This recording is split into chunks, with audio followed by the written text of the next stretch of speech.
Causas, desarrollo y efectos de la independencia de las 13 colonias inglesas del norte de América. El proceso revolucionario que se gestó en América del Norte hacia la segunda mitad del siglo XVIII fue encabezado por los habitantes de las 13 colonias inglesas, como respuesta a las medidas políticas y económicas que impuso Jorge III, rey de Inglaterra. Tras diversas acciones de rechazo, no del todo atendidas a las mismas por el gobierno inglés, los colonos, dirigidos por los personajes como Thomas Jefferson, George Washington, Benjamin Franklin y otros, decidieron declarar su independencia el 4 de julio de 1776 y constituir el primer país libre del continente americano, Estados Unidos de América. Las causas de dicha guerra se pueden entender a partir de los siguientes aspectos: las medidas que impuso a los colonos el gobierno inglés al concluir la Guerra de 7 años con Francia, la consolidación política y social y económica que los colonos lograron por las libertades de la corona les había otorgado inicialmente, mismas que ya han sido esbozadas en líneas anteriores, la influencia de las ideas de la Ilustración, las cuales recurrieron los colonos para oponerse a las nuevas disposiciones y justificar la lucha contra la corona inglesa. El desarrollo de la lucha por la independencia de las 13 colonias. Esta guerra en América fue una extensión de la que se dio en Europa, como resultado de la rivalidad económica entre ambas naciones y los conflictos por la definición de los límites de sus posesiones coloniales al norte del continente americano. Con el apoyo de los colonos, las tropas británicas vencieron a las francesas, y por esa razón Francia tuvo que ceder a Inglaterra la región de Canadá y a España la región de Luisiana. Inglaterra no solo obtuvo una porción de territorio cuyo control deseaba ejercer aún en contra de las ambiciones e intereses de los colonos, también heredó un déficit financiero que quiso sanear mediante la imposición de medidas políticas y económicas que afectaban a aquellos. Creación de numerosas leyes impositivas. Consistió en el establecimiento de restricciones mercantiles y de cargas fiscales, entre otras la Ley de Azúcar, 1764, por la cual se les prohibía la compra de azúcar a los franceses del Caribe, al mismo tiempo que establecían impuestos sobre la importación de textiles, café, índigos, vinos y otros productos. La Ley Monetaria, 1764, prohibía a las colonias la emisión de billetes locales, mientras que la Ley del Timbre o del Papel Sellado, 1765, establecía un impuesto sobre publicaciones, documentos legales, manifiestos, licencias y otros documentos. La Ley del Hospedaje, 1765, establecía que los colonos tendrían que hacerse cargo de la manutención de las tropas británicas, y las leyes Townshend, 1767, reforzaba algunas de las medidas anteriores y establecía nuevos impuestos a artículos de importación.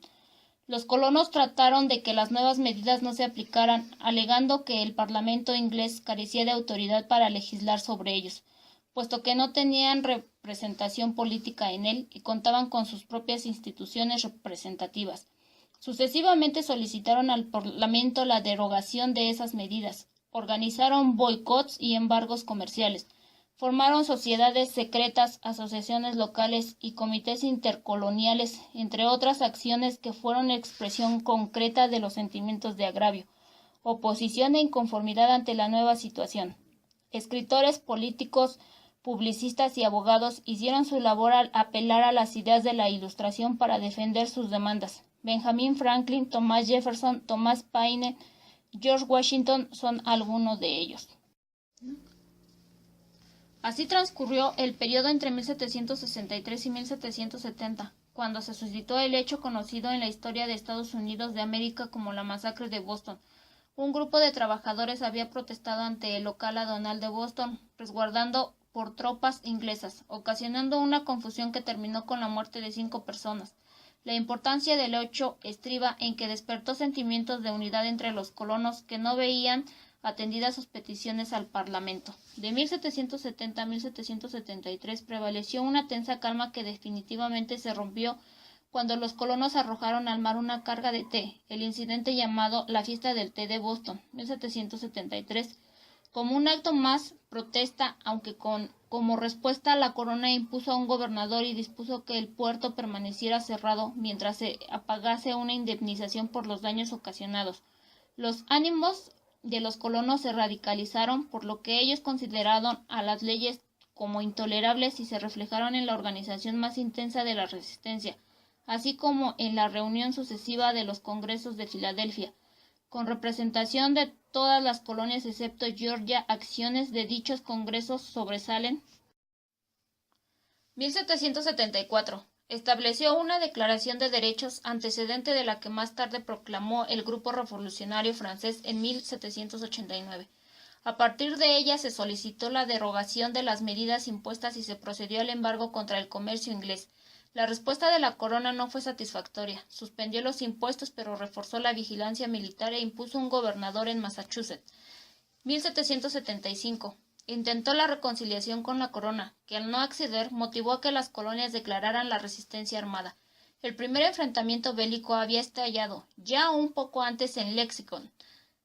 George Washington fue nombrado comandante en jefe del ejército continental. Asimismo, se designó una comisión para solicitar ayuda al exterior. Jorge III, rey inglés, decidió enviar más tropas. 1776. 4 de julio. Los congresistas representantes de las 13 colonias proclamaron el Acta de Declaración de Independencia de Estados Unidos de América. La redacción de este documento se atribuye a Thomas Jefferson. En dicha acta se anuncian los agravios cometidos por el rey inglés y algunos de los derechos propuestos por la Ilustración. Todos los hombres son iguales por naturaleza y por tanto tienen los mismos derechos. Los gobiernos derivan su poder del consentimiento de los gobernados y tienen como fin la defensa y protección de los derechos del hombre. Cuando un gobierno se opone a tal fin, el pueblo tiene la facultad de cambiarlo o abolirlo. 1777. Previo nombramiento de una comisión para organizar el nuevo gobierno, el Congreso aprobó los artículos de la Confederación que entrarían en vigor en 1781. El enfrentamiento armado concluyó con la derrota del ejército británico en 1778, lo que obligó a Inglaterra a reconocer formalmente la independencia de Estados Unidos de América en el Tratado de París, firmado en septiembre de 1783.